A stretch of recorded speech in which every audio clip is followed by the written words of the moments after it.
O próximo pré-candidato é militar da reserva, cumprindo o 7º mandato na Câmara dos Deputados, eleito pelo PP. Ele cursou a Escola Preparatória de Cadetes do Exército e a Academia Militar das Agulhas Negras. É formado pela Escola de Educação Física do Exército, é mestre em saltos pela Brigada de Infantaria Paraquedista e cursou a Escola de Aperfeiçoamento de Oficiais.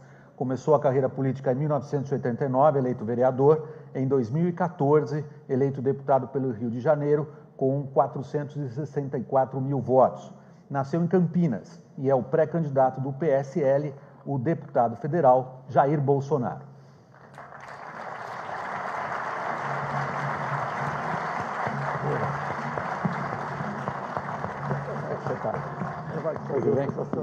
Nós vamos fazer assim, você ocupa aqui, depois para as perguntas você continua aqui de pé.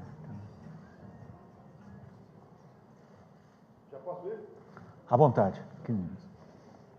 Boa tarde. Primeiro agradeço a Deus pela oportunidade, por poder continuar servindo a nossa pátria. No passado como capitão do Exército, e se Deus quiser como soldado dessa grande nação no futuro. Estou com 63 anos de idade. Tenho 17 anos de Exército Brasileiro e 28 de deputado federal.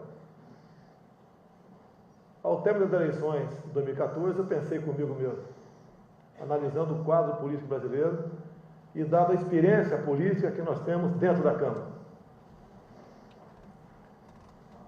E eu achei que estava sendo demais continuar sendo deputado federal. E tomei uma decisão, sozinho, no primeiro momento, sem um partido político grande, sem fundo partidário, com grande parte da mídia contra. O que eu faço para me eleger presidente e o que é mais importante, governar o Brasil. E comecei então a trabalhar, sozinho, repito. Não seria demais falar que quase tudo está errado no Brasil. Ele precisa de ordem e progresso. É quase aquele paciente, no Brasil, que nós temos que deixar o dedo e amputar o corpo. Mas como fazer isso? Qual o grande problema nosso? Seria o parlamento? Temos bons parlamentares lá, mas, como regra, as lideranças funcionam como lideranças sindicais, cujo líder bota a faca na cintura ou na boca e vai para cima do executivo. Então, a primeira resposta: temos que chegar de forma independente. Se fosse qualquer outro, na situação que eu me encontro, apesar de não acreditar em pesquisas, jamais os meus números seriam inflados. Ter em torno de 20%, já estaria fechada a fatura. O Centrão já estaria acomodado. Todo mundo já teria, via negociação, que é de praxe, conseguido o seu lugar ao sol.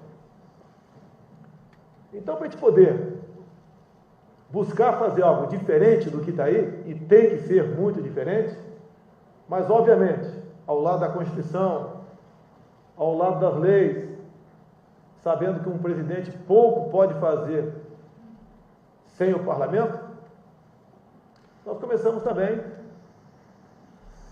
trabalhar de como fazer essa massa orgânica para trabalhar. Onde, graças a Deus, apareceu ao meu lado o deputado Onyx Lorenzoni. E a coordenação, através dele, já estamos na 7ª reunião nossa, temos em torno de 60 parlamentares, que brevemente chegaram a 100, que querem sim o bem do Brasil. Acredite se quiserem. Apesar de todas as críticas que o parlamento recebe e merece receber. Mas a grande parte, ou a maior parte, pelo que eu sinto, não quer continuar fazendo essa política do toma lá da cá. A política que, durante a campanha, os partidos apresentam maravilhosos planos, programas de governo, mas acabou a eleição, aquilo vai para a prateleira ou para a 6ª sessão e tudo é resolvido lá nos porões do Palácio do Jaburu. Cada um pega isso, aquilo, para satisfazer os seus. Isso, prezado senhor William Vac, tem levado à ineficiência do Estado e à corrupção. Eu jurei comigo mesmo, se é para fazer a mesma coisa, estou fora. A primeira medida que tomei foi, em 2015, aproveitando um projeto em Brasília, aprovar uma emenda do voto impresso. Eu, que sou tão criticado pelas mídias sociais, por não ter aprovado nada, ou quase nada. Mas isso não vem ao caso. Ninguém lembra do goleiro quando o time é campeão. E por ocasião de começar a fazer uma pré-campanha, um colega do jornalista, do William Vac, perguntou para mim: como você vai conseguir convencer o eleitor brasileiro, 50% mais um, sem mentir? O que é uma coisa orgânica da política brasileira. Eu falei, então não vou chegar. Ou a gente chega de forma independente, ou não chega. Está aqui presente um coronel da aeronáutica. Eu até tenho usado o nome dele por ocasião de uma possível futura composição ministerial. Que nós temos que botar o Neymar lá na frente e não embaixo do gol. Eu falei, em meu ministério terei sim muitos militares. Mas muitos militares? Ué, governos anteriores botou guerrilheiros, terroristas e corruptos, ninguém falava nada.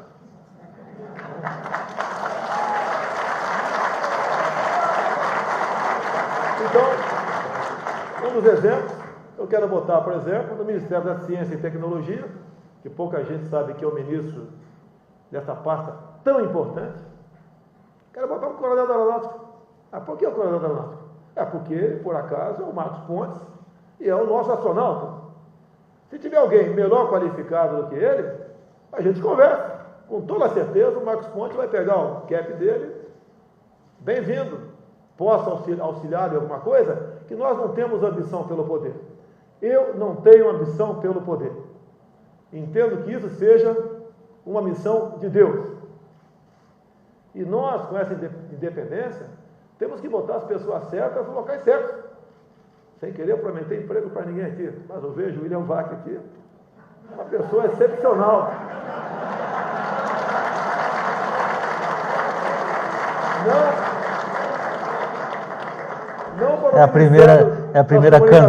É a primeira cantada em público que eu recebo na minha vida. Mas, Jair, eu continuo jornalista, assim permanecerei. Obrigado. Mas, para nos auxiliar, orientar, o Ministério das Relações Exteriores, um ministério importantíssimo, que nos últimos anos, né, em especial no governo do PT, fez negócios, entre aspas, ou fez política pelo viés ideológico. Tanto é verdade que no último ano da senhora Dilma Rousseff, ela não recebeu as credenciais do embaixador de Israel. E falando em Israel, eu estive lá. Eu costumo ir, né, para ver como é que funcionam as coisas. Lógico, uma viagem rápida, não deu para ver muita coisa. Deu para ver a agricultura deles, no deserto, e a piscicultura no deserto. Isso deu para ver. Mas olhem o que eles não têm e o que eles são. Nem petróleo eles têm. Olha o que eles são. Quando te vem aqui para o Brasil, olha o que nós temos e o que nós não somos. Onde está o erro? É igual o médico. O alimentar com uma febre ali, ele pode até jogar um balde de água gelada em cima dele. Mas tem que buscar o foco do problema. O foco do problema nosso é um governo honesto, o que é muito difícil no meu meio, mas existe.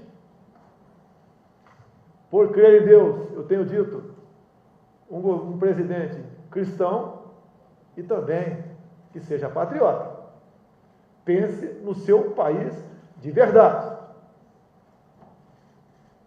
Afinal de contas, nós não podemos, né, ser inquilinos de nós mesmos, como temos assistido, vender muita coisa, não para o exterior apenas, mas vender o país para o exterior. Eu tenho dito também,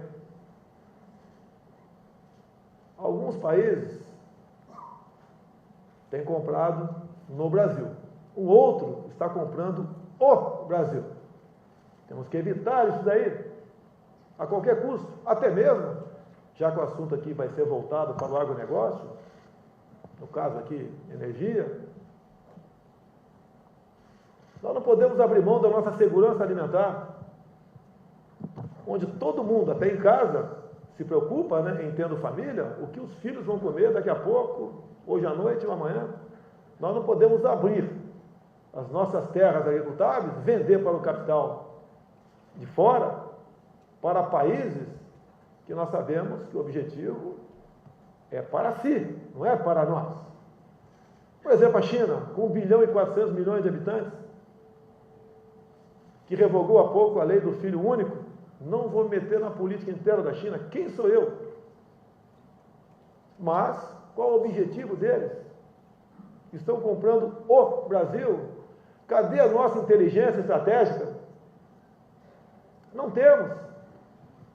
Daí eu tenho falado muito de um livro do Pepe Mujica, ex-presidente do Uruguai.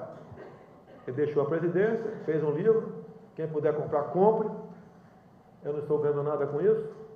Leio apenas as páginas 198 e 199. É claro ali, conta um episódio, onde se conclui, ou melhor, se lê, que a senhora Dilma Rousseff tomava decisões de Estado dentro do Palácio do Planalto, ao lado das inteligências cubana e venezuelana, assessorado pela ABIN. Tem algo, no meu entender, tão mais grave que a corrupção no nosso Brasil, que tem que ser combatido. É a questão ideológica. Qual o objetivo da educação? É colaborar na economia, formar técnicos, engenheiros, médicos, profissionais. Como anda a nossa educação? Como está o aparelhamento do Ministério da Educação? Como está o aparelhamento da Embrapa? Que saudades da Embrapa de Emílio Garrastazu Médici. Foi o mesmo que nos deu 200 milhas. Critiquem, mas fale as verdades também. Não vamos fugir da verdade. Quem garantiu o impeachment de Dilma Rousseff foi o comandante do Exército. Estava pronto o decreto do Estado de Defesa. E, obviamente, não vou gastar alguns minutos falando isso aqui, dado o meu tempo, que está se encerrando. O que o Brasil precisa? De ordem e progresso. É um freio de arrumação.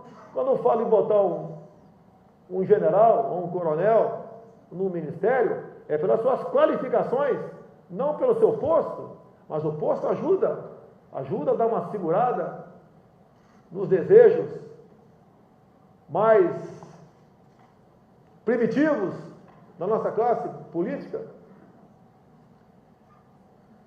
Então é com o espírito desarmado, com um sentimento de responsabilidade muito grande, às vezes sem entender como cheguei a esse ponto. Talvez a resposta seja muito simples, simplesmente eu sou diferente dos outros. Comigo, os seus podem errar, com os outros, tenho certeza, já erraram.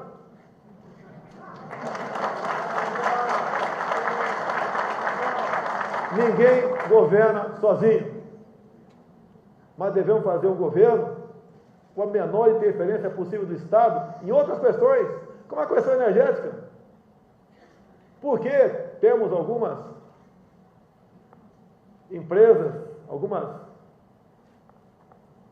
empresas que faliram no Brasil, estão falindo, como a questão agora da produção de álcool e açúcar, da interferência do governo passado. Devemos tirar o Estado quase totalmente dessa atividade. Não procurei o senhor Paulo Guedes como um cartão de visita. E ele não aceitaria isso. E pela idade e experiência que ele tem, sabe onde nós queremos chegar. É o meu consultor no momento. Mas, por outro lado, não se pode falar economia sem segurança. Nesse fim de semana, almocei com alguns médicos no Rio de Janeiro, um famoso, e falou que uma vez por semana vem operar em São Paulo porque os seus pacientes, que têm dinheiro, obviamente, né, não querem ir para o meu estado, Rio de Janeiro, tem de vista a questão da violência, armamento, mais do que defender a vida do cidadão, a arma defende a liberdade de uma nação. Por isso, meu propósito não é armar todo mundo, jogar a arma para cima, quem pegar, pegou, não, com critérios. Mas vamos expandir a posse de arma de fogo, o porte está mais reduzida. Vamos aprovar, se Deus quiser, com a ajuda do parlamento, obviamente, o excludente de ilicitude, não apenas para o agente de segurança, o policial civil e militar, em operação, responde, mas não tem punição, mas para valer efetivamente para nós o direito à legítima defesa. Porque eu posso ter uma arma dentro de casa? Por que eu posso ter uma arma de casa e senhores e senhoras não? Ou quase impossível ter uma arma dentro de casa? Bem, o tempo está acabando. Agradeço aqui a oportunidade. Eu já dei uma maciada no VAC para não atirar muito forte para de mim. Mas muito obrigado pela oportunidade. Brasil acima de tudo, Deus acima de todos. Muito obrigado.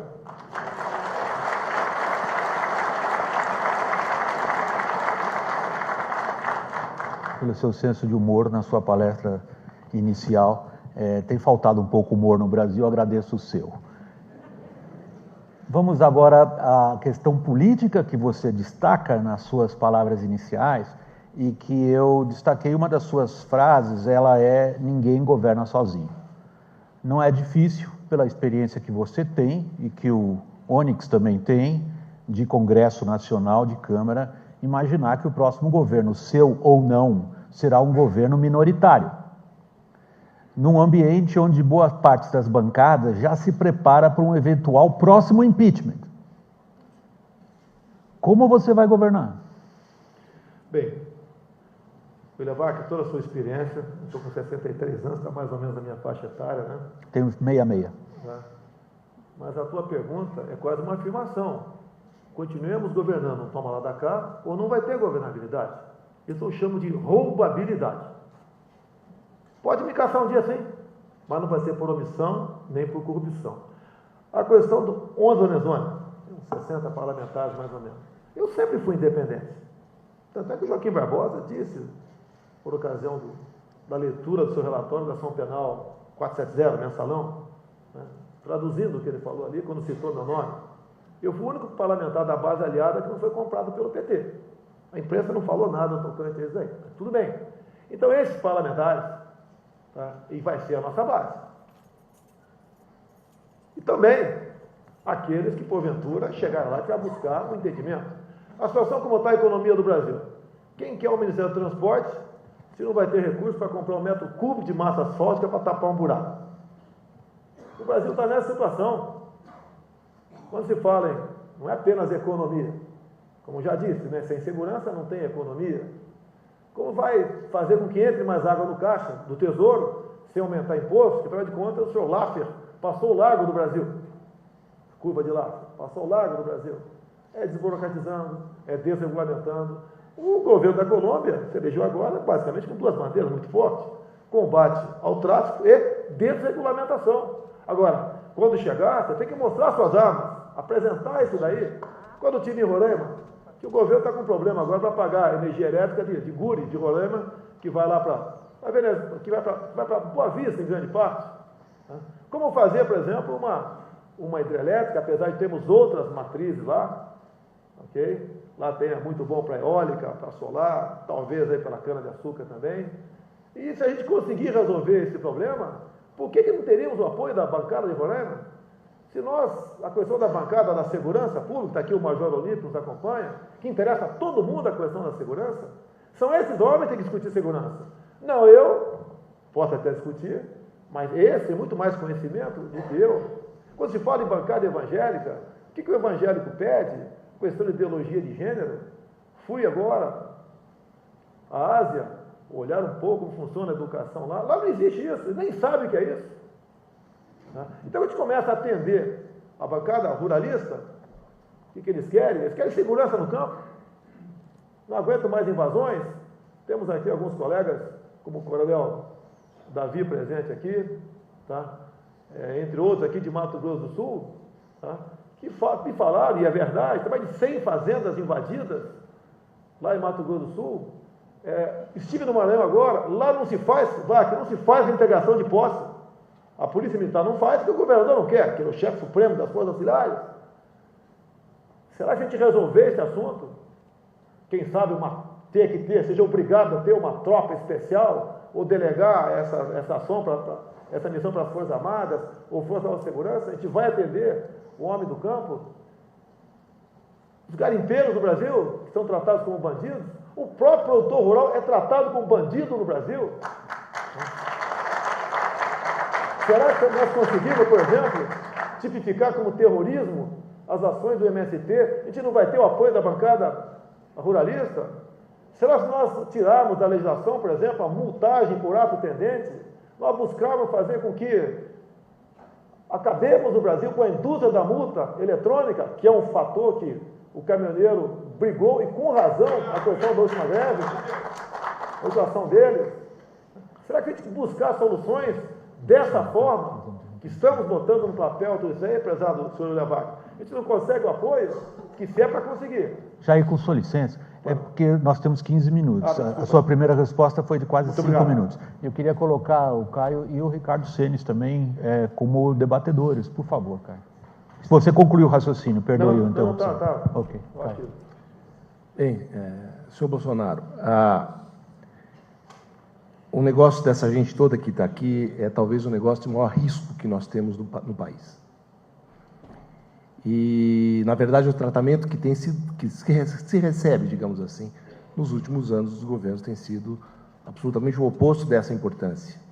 Nós conseguimos, nesse governo de transição, aprovar o RenovaBio, que é o programa justamente voltado para a descarbonização dos combustíveis. E será justamente regulamentado durante o próximo governo, não esse que aprovou. Queria ouvir a sua opinião.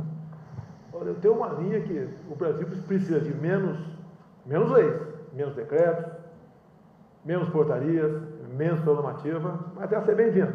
Nós temos que regulamentar isso aí e dar prosseguimento até por um acordo assinado há pouco no Brasil, na França. E quem vai fazer isso aí? Não vai ser eu, vou fazer eu, fisicamente. É quem entende do assunto. Pessoas isentas que serão colocadas no Ministério certo para buscar realmente a implementação dessa questão. E nós queremos isso aí sim. Agora, deixa bem claro, a cana, né, o etanol, regredindo, tem que ter uma área para ser cultivada. Tá certo? Nessa área, se o produtor rural não tiver segurança jurídica, não afastarmos a emenda constitucional 81, que relativizou a propriedade privada, que tudo passou a ser análogo à escravidão, e tendo em vista, em parte, o aparelhamento do judiciário, isso tudo deságua em ações para expropriação do imóvel rural, mas vale para o urbano também, não temos como sonhar e dar prosseguimento a essa proposta maravilhosa. Precisamos sim, quanto mais independência de energia tivermos, melhor. A questão do etanol é muito bem-vinda, temos em abundância, temos como tem abundância aqui, e até mesmo exportar. Tá? Então, a regulamentação ocorrerá, sim, ninguém mais do que eu, ou que vocês todos sabem que sem energia o Brasil não vai para frente. Ricardo. Deputado, aproveitar o tempo aqui, que temos só 7 minutos, e estou muito curioso para saber algumas das propostas no campo econômico do senhor. O senhor tem uma questão que fica difícil para a audiência entender. O senhor tem um histórico no Congresso de ser contra várias privatizações. O senhor, se não me engano, votou contra o Plano Real. Recentemente, o senhor votou contra o Cadastro Único Positivo. O senhor, quando faz referência ao processo de desenvolvimento do Brasil, sempre se refere ao período militar, que o senhor deve saber que foi o período que mais criou estatais no país. Então não tem nada a ver com o discurso, e aí que vem a minha pergunta, não tem nada a ver com o discurso que o senhor faz, em particular vinculado ao Paulo Guedes, que a gente conhece, assessorou lá a equipe econômica do Pinochet, foi um extremo liberal, é o oposto, exatamente o oposto do que foi o regime militar brasileiro, talvez 180 graus do que foi o regime militar brasileiro, do ponto de vista econômico, sendo que o resultado foram os opostos, né? Aqui o regime militar brasileiro, que o senhor toda hora cita, entregou o país com uma hiperinflação, com um problema fiscal cavalar e com uma participação do Estado na economia, talvez a maior da história do Brasil. Né? É no período democrático que a gente tentou corrigir a superinflação, corrigir a questão de fiscal e, de alguma maneira, implementar alguns projetos que têm a ver com desenvolvimento mais sustentável. Como é que o senhor explica essa contradição? O histórico do senhor e as referências no discurso são muito estatista, muito anti-reforma, muito anti qualquer tipo de liberalização do processo econômico, e aí o senhor vem e fala que o seu principal assessor econômico é o Guedes, que é um ultraliberal que defende, inclusive, a privatização da Petrobras. O senhor precisaria se posicionar. Nesse caso recente da greve dos caminhoneiros, que foi parte greve e parte lockout, o senhor acabou apoiando essa greve, esse movimento. E aí resultou num tabelamento de preços, subsídio ao diesel e, simultaneamente, nós tivemos um problema de concorrência vinculado a esse modelo de tabelamento. O senhor poderia explicar um pouco melhor a visão do senhor? Sem problema nenhum. Primeiro que o ser humano evolui. Você não está falando você não está se referindo, com todo respeito, a um troglodita. Plano real, votei contra, sim. Lá naquela época, 94, a inflação de janeiro e fevereiro de 94 foi expurgada apenas para os militares das Forças Armadas. Sou capitão do Exército, tentei negociar com a equipe econômica o mesmo tratamento para os servidores públicos. Não consegui, votei contra. Ué, o que podia fazer? Questão do cadastro único. Não temos qualquer garantia do sigilo dos cadastrados. Zero. E até falei lá, por que não bota? O pessoal faz emenda na perna, faz emenda e bota aí, que eu voto favorável. Vou mandar o MP depois. Não mandaram ainda. Quanto estatizante, eu queria saber, em 70, se não fosse estatal, né, quem faria Itaipu Binacional? Responda isso. Quem faria se não fosse o governo federal? Agora, tire as obras de infraestrutura do período militar e veja o que sobra do Brasil. Não sobra nada do Brasil. Me aponte uma grande obra do Sarney para cá. Não defendo estatizações agora, não. Questão de Pinochet. Bem, se for falar em política, lá tinha 30 mil cubanos quando ele entrou. E foi feita uma política econômica diferente do que está aqui, tanto é que deu certo. E muitos economistas que temos no Brasil hoje participaram, naquela época, né, da política econômica de Pinochet. Caminhoneiro, eu acompanho há 2 anos. O governo não tem órgão de inteligência. Acabei de falar, a inteligência do governo é cubana e venezuelana. Acabei de falar isso aí. Ele não foi pego de calças curtas. Estive em Gramado com os caminhoneiros, estive no Rio de Janeiro 2 vezes, várias vezes em Brasília também, problemas que eles têm todos. O governo simplesmente é insensível, ou melhor, não tem moral para buscar a solução de problemas, que está tudo loteado. Quando fala em multagem eletrônica, tem uma pequena máfia de colega meu que trata desse assunto. O senhor anda 70 por hora lá em Leblon, Copacabana, que não tem passarela, e na Rio Santos tem que andar 40 por hora. Por que isso? A indústria da multa. Isso pesa no bolso do caminhoneiro, das empresas, pesa na inflação no final do ano. Tá? A questão da roubo de cargas é hoje que vem tratando esse assunto. O pessoal fala que eu estou errado, mas a política deles é continuar a audiência de custódia, uma equivocada política de direitos humanos, é uma preocupação enorme com o encarcerado, é não reduzir a moralidade penal, tudo é progressão de pena. O bandido é um coitado, o desgraçado somos nós. Então chega uma hora que explode o negócio. Apoiei sim, fiz vídeo. 4, 5 dias depois fiz um outro vídeo, e sempre falando em não obstruir rodovias. Eles não fizeram. Quando começou a infiltração, a obstruir, reforcei, pedi para eles, seria um gesto de altruísmo, etc, etc, deixar o movimento. Ganhei antipatia de metade deles. Não fui para a pista em nenhum momento. Agora, o governo não tem capacidade para se antecipar a problemas. É um governo omisso. É um governo que não se expõe. O que moral vai se expor também, né? Dessa forma de fazer política, não toma lá da cá, como é que vai fazer uma política sadia para o seu país? E as mudanças acontecem. É natural. Muita coisa que se fosse hoje, não teria feito ontem, com toda certeza. Deixa eu pegar, então, o último minuto aqui e voltar para um ponto que também acho que é uma questão permanente sobre a sua candidatura, deputado, que é a questão da governabilidade. O senhor se referiu aí a montar uma bancada, talvez ad hoc, né, a posterior a tomar a posse.